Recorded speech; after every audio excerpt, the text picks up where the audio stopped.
आप कर रहा है, ये महत्व नहीं है। अपने बच्चों को महात्मा बनाना छोड़ दिया। आज से 100 साल पहले, 50 साल पहले, 60 साल पहले एक एक माए अपने 4-4 बच्चों में से, 2-2 बच्चों में से एक एक बच्चे को महात्मा बना के कितनी खुश होती थी, कितनी प्रसन्न होती थी। लेकिन इस धरा भूमि पर उस टाइम के बाद से जो भी आ रहा है वो तकरीबन प्रेत योनियों में गिर रहा है। और उस गिरने से हमारा आर्थिक, सामाजिक और हर तरह का राजनीतिक, हर तरह का ह्रास हो रहा है। आपका बेटा गुंडा बढ़ जाए पर महात्मा ना बने, कितनी बड़ी बात है इस संसार की, है ना। आपने उसको बहुत अच्छे से पढ़ाया लिखाया, फिर वो ऐप करना सीख गया तो वो गुंडा मवाली तो बन गया, लेकिन महात्मा कितनी बड़ी बात है कि महात्मा आप अपने बच्चे को बना नहीं रहे और गुंडा मवाली। तो इस पुस्तक को बांटने से इसका दशांश मिलता है। भगवान के पास सबसे बढ़िया मलम है। मैंने ये पुस्तक लिखी, मेरे को इसमें कोई भी स्तुति आप पढ़ते हैं, ये नहीं कि हनुमान चालीसा पढ़ते हैं। हनुमान चालीसा कोई पढ़ेगा तो उसका दशांश तुलसीदास जी की आत्मा को सीधा सीधा जाएगा, लेकिन उस आदमी को भी उसका पूरा का पूरा भाग मिलेगा। तो मैंने ये पुस्तक इस बहन जी को दी, इसने सुमन को दी। सुमन ने इसमें 21 बार रोजाना शनिश्चर पढ़ना स्टार्ट किया। उसकी 7:30 में शनिदेव महाराज ने उसको दर्शन दिए, उसको लाभ दिया और इस बहन जी को दशांश मिला। साथ में जिसने स्तुति लिखी थी उसको भी 10वां हिस्सा प्राप्त हो गया। कैसी बड़ी बात है भगवान की कि उसको भी 100 दे रहे हैं, इसको 10 दे रहे हैं, इसको 10 दे रहे हैं, बीच में जितने लोग हैं उनको 10-10 दे रहे हैं, है ना। आपके धन की भी एक कीमत है भगवान के पास। हम जो आपका पैसा ले रहे हैं, आपका मंदिर में लगाया, पुस्तक में लगाया, बांट दिया, उसका आपको धर्म लाभ हुआ और मंदिर की शक्ति बढ़ी। और शक्ति बढ़ी तो मंदिर में आपके पूर्वजों का, आपके क्या कहते हैं पितरों का, आपके शरीर में रहने वाले प्रेतों का और आपके शारीरिक दोषों का नाश हुआ। आपकी बहुत सारी बीमारियां ठीक हुई, आपका कल्याण हुआ और आपकी आने वाली संतति को ये पता चला कि कहीं एक ऐसा मंदिर है जहां पर इस तरह नेक कार्य होता है कि नहीं होता है। बता दो, मैं नेक नहीं कर रहा हूं तो छोड़ दूंगा आज ही। मुझे क्या जरूरत है अगर नेकी नहीं हो पा रही है तो फिर जीवन जीने की जरूरत भी नहीं है। एकांत में चला जाऊंगा, अपना जैसे भजन पहले करता था वैसे कर लूंगा, है ना। आप लोग मुझसे जुड़े, मेरे पास एक ऐसी क्षमता है कि मैं दिन में 2-3 करोड़ रुपया कमा के और एकदम से आराम से बैठ जाऊं, खा पी लूं। आप लोगों के साथ मुझे दिमाग खपाना नहीं पड़े, क्योंकि ऑनलाइन इतने लोग जुड़े हुए हैं, मैं पैसा तो दे सकते हैं, आ नहीं सकते। और ये बात आपने देख ली कि पीछे एक आदमी मेरे नाम से बहुत सारा पैसा खा के भाग गया। हमारे पास जिम्मेवारी आ जाती है, तो जिनकी ऑनलाइन क्रिया है उनकी जिम्मेवारी हमारे पास है। हमारे मंदिर में उनका पैसा लगा हुआ है, अगर वो कभी भी आते हैं हम उनसे पैसा नहीं लेते दोबारा। हम यहाँ बैठ के अगर कोई सा ठीक नहीं होता, किसी को बहुत ज्यादा समस्या होती है तो उसके नाम का जप करते हैं। और अगर उसको 10 दिन भी रखना पड़े तो 10 दिन रख के उसको जप करके ठीक करके भेजने की कोशिश करते हैं। कितनी बड़ी बात है। मैं आप लोगों का एक साथ जप करूंगा। जब मैं तारतम्य बना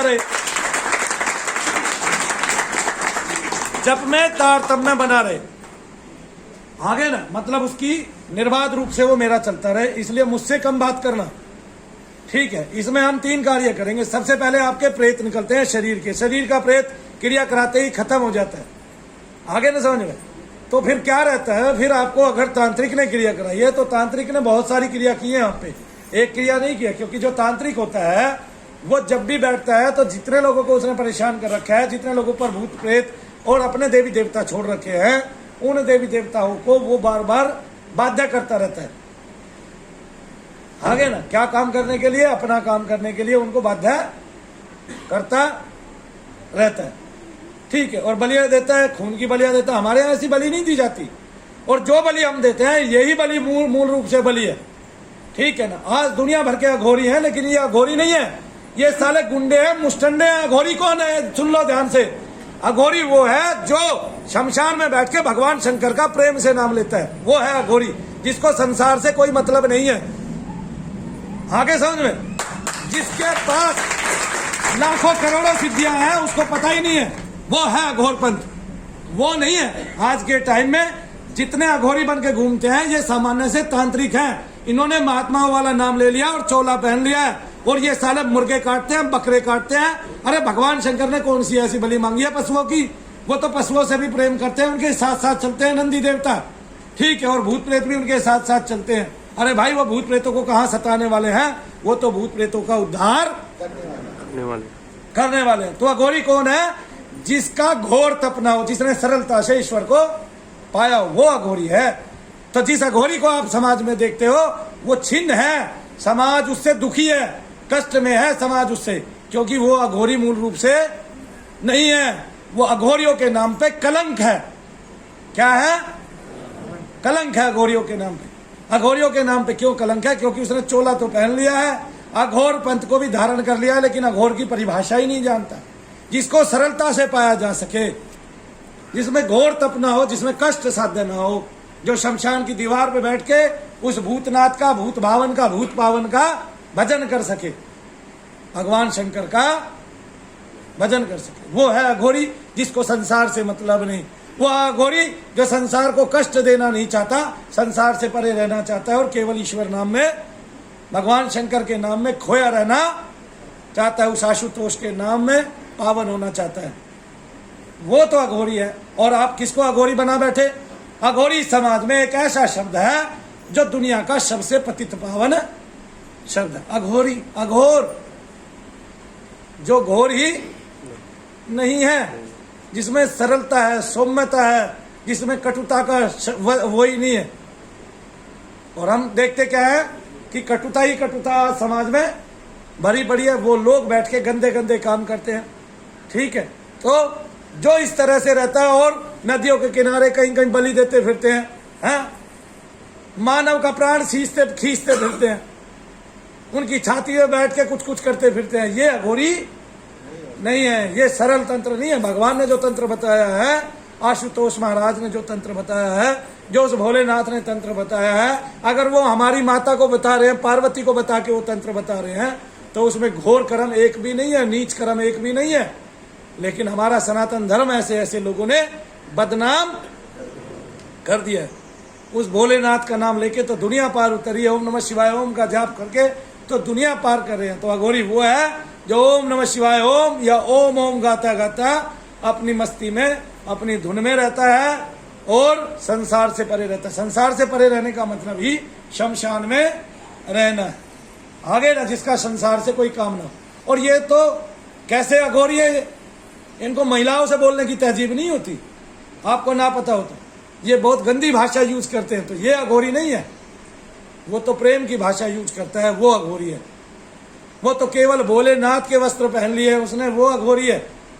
जो शमशान की राख लपेट के ये सोचता है कि मैंने भी यहीं आना है, वो अघोरी है। जो अपने आप को कभी नहीं भूलता कि वो आत्म तत्व है और वो भोलेनाथ का तत्व है, वो अघोरी है। तो समाज में क्रूर से क्रूरतम रूप देखने को मिलेगा। हम सनातन धर्मी हैं, हमें अंतर करना समझना पड़ेगा और अपने आप को इनसे बचाना पड़ेगा सबसे। तो पुस्तक का प्रचार प्रसार में आपको सहयोग देना है, जिससे आपकी चीजें, क्योंकि इस दरबार की शक्ति अन्यतम बढ़ चुकी है, कोई जानता ही नहीं है। अब हम पूरी दुनिया में परचम लहरा सकते हैं कि हमारे से अच्छी तरह से कोई भी प्रेत नहीं निकालता है। क्यों? क्योंकि हमारे यहाँ देखो अभी भी कोई शोर है, कोई भूत नाच रहा है? नहीं नाच रहा है। तो वो नचाना और नाचना और वो उस तरह से करना और उनको पीड़ाएं देना, ये सनातन धर्मी का काम नहीं है। और गानों पे उनको कुदाना, वो चाहता है एकांत, वो चाहता है शांति। उसकी शांति जब भंग करोगे तो वो दबाव मारेगा ही मारेगा, और उसको शांति से ही फ्री कर दोगे तो फिर दबाव लगा कहाँ, परेशानी हुई कहाँ, उस माँ बहन का सर घूमा कहाँ, उसकी हाजिरी आई कहाँ, है ना, उसको कष्ट हुए कहाँ। सबसे पहले आपके शरीर में रहने वाले प्रेत कटेंगे, उसके बाद तांत्रिक ने जो अपने देवी देवता लगा रखे हैं उनको अकाट्य मलिन क्रियाएं करके उनको बाध्य किया हुआ है अपने कार्य करने के लिए। उनके जितने भी बुरे संकल्प हैं वो, और तांत्रिकों के जितने मलिन देवी देवताओं की छाया है वो, और इसके अलावा फिर आपके पितरों का नंबर आता है, तब आप ठीक होते हैं। जिन लोगों के शरीर में बहुत बहुत दर्द रहते हैं, उनकी पितरों की भारी समस्या है, और वो एक दिन की नहीं है, किसी की 40 साल की है, किसी की 50 साल की है, किसी की 60 साल की है। उस समस्या से हुआ क्या है कि आपके शरीर में बहुत ज्यादा दर्द हो गया, पितरों से हमें बहुत ज्यादा नुकसान होता है, हमारे कारोबार खत्म होते हैं, हमें बेचैनी होती है, रात को निद्राएं कम आती है।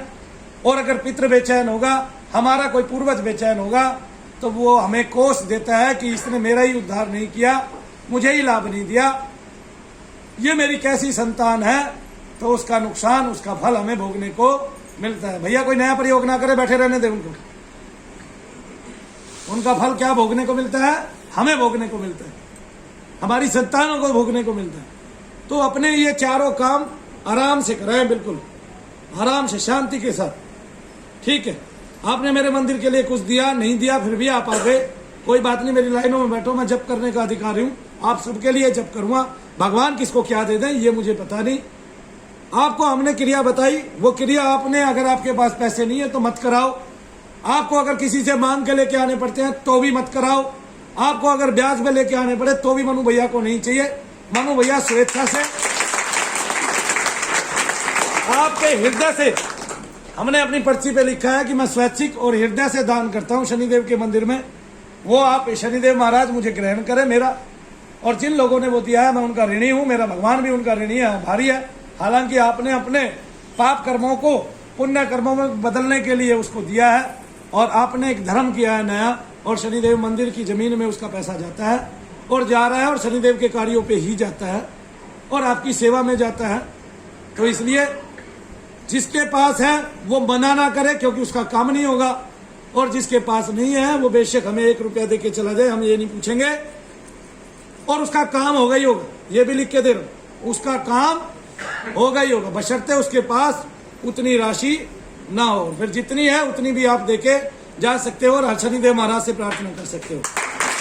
और एक बात, आपने जो दिया है, अगर आप ठीक हुए और ठीक होने के बाद भी आप ये कह दोगे कि हमें हमारे पैसे वापस चाहिए, हम दे देंगे, और ठीक नहीं हुए और अभी आप बीच की प्रक्रिया में हो और आप स्वेच्छा से कहीं और जाना चाहते हो, तो भी आप अपने पैसे वापस लेके जा सकते हो। हमने ये करके दिखा दिया है। दुनिया में अन्यत्र कहीं ऐसा एक भी दरबार मिल जाए तो मनु भैया के आके गर्दन काट देना। आगे ना समझ में कि आप ठीक हो गए, आप ठीक हो गए, और ठीक होने के बाद ये कह रहे हैं हमें हमारा पैसा वापस चाहिए, तो मनु भैया देंगे। ठीक है ना, आओ अपनी पर्ची लेके और लेके चले जाओ, चुपचाप दे देंगे बिना कुछ पूछे आपसे। आपको शर्मिंदा होने की जरूरत नहीं पड़ेगी आज के बाद, ये भी मैंने तय कर लिया है। आगे ना समझ में। हाँ, अगर आपके पास, आपकी जेब में है उतना, क्योंकि आप ये बात समझ ले कि हमारे देवी देवता आपको क्रिया बताते हैं कि आपकी इतनी क्रिया है, आप इतने की बलि करा ले तो आप ठीक हो जाएंगे। तो ये व्यर्थ की बातें नहीं है। हमारे यहाँ देवी देवताओं का हिसाब है, हमारा कोई हिसाब नहीं है। वंदे भी आके आपको बता जाती है इतनी क्रिया कर लो। आगे ना, जो बच्चा कल आया उसके मुंह से वो बोल रही है कि आप इतने की क्रिया करा लो, इतने की बलि करा लो, फिर भी आप नहीं करा सकते तो मत कराओ। आपको किसी से मांग के लाने की जरूरत नहीं है मनु भैया के दरबार में। आपको कर्ज पे लेने की जरूरत नहीं है, आपको ब्याज पे लेने की जरूरत नहीं है। आप जो दे रहे हो स्वेच्छा से, मुझे वही आनंद प्रदान कर देगा। ठीक है ना, लेकिन मेरे साथ शांति से काम करो, क्योंकि मैं चाहता हूं कि मान लिया महीने में मैं 1,00,000 लोगों को लाभ दे सकता हूं, तो मैं 1,00,000 को ही लाभ दूंगा। ठीक है, और उसमें मदद आपकी तब होगी क्योंकि मेरे पास अभी भी साधन जो है वो अल्प है, और उन अल्प साधनों को बड़ा बनाने के लिए मैं प्रयासरत हूँ। मेरे माथे पे पसीना आता है, मैं सवेरे 10 बजे से रात के 10 बजे तक बैठता हूँ, मुझे कहीं भी जाने का समय नहीं है, ये बात आप लोगों को पता है। ठीक है, शायद कोई मेरे जितनी मेहनत ना भी करता हो और कर भी रहे हो लोग, क्योंकि करने वाले बहुत बहुत मेहनत करते हैं, अपना 24-24 घंटे दे देते हैं। 12 घंटे के बाद भी ये मत समझना मनु भैया फ्री होते हैं। ठीक है, आप लोगों का चिंतन ही मैं करता करता सोता हूँ, जिससे आप लोगों की चीजें कट जाती हैं। और भगवान भी मेरा रूप ले लेके दुनिया भर के स्वप्न आपको दिखाते हैं, और बहुत सारे लोगों की तो बीमारियां ही काट देते हैं।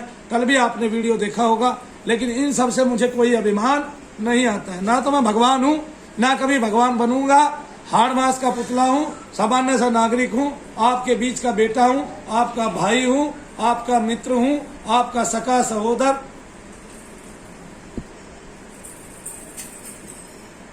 आप में मेरी बहनें भी हैं, माताएं भी हैं, पिता तुल्य वर्ग भी है, ठीक है, और दादा तुल्य वर्ग भी है।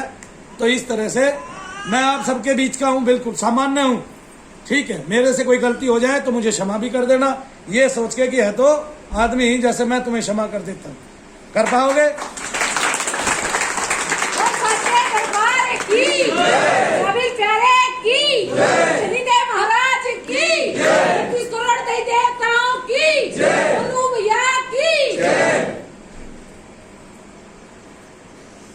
तो आपने एक काम करना, शांति से बैठे, किसी को बाथरूम जाना है जाए। इतना समय मैंने इसलिए लिया क्योंकि फिर मेरा 3 घंटे जप में जाएगा, और उस जप में मैं आपकी बहुत सारी चीजें दिखा दूंगा, आपको उसके अन्यतम लाभ मिलने वाले हैं। और दरबार में कितनी शक्ति आ गई इसका आपको पता चल जाएगा अपने आप ही। जो 2-3 बार लाइन में बैठेगा उसको समझ में आ जाएगी कि हाँ, जिसका जो बाकी है वो चुपचाप एक एक करके पूछे, हड़बड़ी ना मचाए। हमारे पास बहुत टाइम, अगले 4 घंटे तक मान लिया मैं आपका जप करूंगा तो भी हमारे पास बहुत सारा समय है। जिसको जल्दी हो वो जा सकता है, लेकिन नाम बता के जाना है मुझे, क्योंकि नाम करूंगा मैं, जाप करूंगा अभी, तो उसमें नाम बोलने के बाद अगर किसी को बहुत ही जल्दी है तो कोई किसी भी समय जा सकता है। बैठोगे तो मुझे खुशी इसलिए है क्योंकि मैं आपके लिए बैठा हूं और आप चल दिए हैं, तो दुख इसलिए है कि आप चल दिए, आपको काम याद आ गया विशेष। और इतने समय जो वेट की, आपको इतनी बातें बताई, वो इसलिए बताई ताकि आप धाम के जो नियम है वो समझ सको और मेरे साथ साथ जप कर सको। तो अपनी जप करने की क्षमता वृद्धि यहाँ रहकर बढ़ाओगे तो आपको उसका लाभ होगा। जो दूसरा ग्रुप है वो 2 बजे के बाद चालू होगा और जो पहला ग्रुप है वो एक बार में मैं इतने लोगों को फ्री कर दूंगा, दूसरे लोगों को 2 बजे के बाद फ्री करूंगा। जिसका एक बार नंबर आ जाए वो दोबारा प्लीज नाम ना बताए। एक बार के एक दिन के उस 4 घंटे के समय में जो भगवान आपको उसमें से, मेरे समय में से समय निकाल के दे और जो शक्ति आपको प्रदान करे उसको लेकर प्रफुल्लित रहना कि शनिदेव महाराज आपका काम कर रहे हैं, करुणा कर रहे हैं आप सब लोगों पर, ठीक है। और मैं बता दूं उन लोगों को भी जो लोग कहीं कहीं बैठ के कुछ कुछ बकवाद करते हैं अपने सब्सक्राइबर बढ़ाने के लिए, मनु भैया के लिए, उनसे कुछ बाल बाका मनु भैया का नहीं होने वाला। मनु भैया करके दिखाते हैं, आप सबने देखा भी है ये बात, और करके ही मैं दिखाता हूं और करने से ही सारा काम होता है, बिना करे कुछ नहीं होता। व्यर्थ की बकवाद हमें नहीं आती है। जो लोग हमें बड़बोला कहते थे उनको हमने समझा दिया कि बड़बोला हमें क्यों कहते हैं, क्योंकि मैंने उनकी बखियाएं उधेड़ दी हैं। आप डरो मत, आप घबराओ नहीं। उन बदमाशों को हमने ऐसी मुंह की चखा दी है कि सारी दुनिया याद रखेगी। उनको बता दिया है कि वो किस कुल थे और मैं किस कुल से हूँ, मेरे खानदान क्या है और उनका खानदान क्या है, ठीक है। तो ऐसे नहीं है, ब्राह्मण पत्ती से हूँ और ये जरूरी नहीं है किसी ने वो कर्म किया हो तो ही ब्राह्मण होगा। जो ब्राह्मण के घर पैदा हुआ है वो भी ब्राह्मण ही होता है। अब वो अपना कर्म कब करने लगे ये कोई पता नहीं, ठीक है। त्यागी परिवार से हूँ लेकिन अपना कर्म बहु मूल्य तरीके से करता हूँ, सारी दुनिया को पता है। तो आप लोग यहाँ आए हैं, आपका एहसानमंद हूँ, शुक्रिया भी है आप लोगों का कि आप लोग मेरे पास आए अपने कष्ट काटने के लिए। शनिदेव महाराज से प्रार्थना भी करता हूँ कि आप लोगों को मायूस करके ना भेजें और आप लोगों को अन्यतम लाभ प्रदान करें। किसी को पानी चाहिए तो वो अपनी जगह ले सकता है, उसको बोतल मिल जाएगी, उसमें से पानी पी सकता है। किसी को लेमन टी चाहिए तो वो ले सकता है। मेरे पास जो कुछ है वो आपका ही है, किसी और का नहीं है। मैं जो मंदिर के लिए जोड़ रहा हूँ वो भी आपकी संतति के काम आएगा, संतानों के काम आएगा। और जो भी मेरा है, जहाँ भी अगर कोई ये भी कहेगा कि मैं तो आपके घर ही सोऊंगा तो घर सुवाऊंगा, उसको कोई ऐसी बात नहीं है। मेरे पास कुछ भी अपना पर्सनल नहीं है, ये बात लिख के दे देता हूँ आगे समझ में। तो जो भी कुछ है वो तुम्हारे लिए है। जय शनिदेव शक्ति।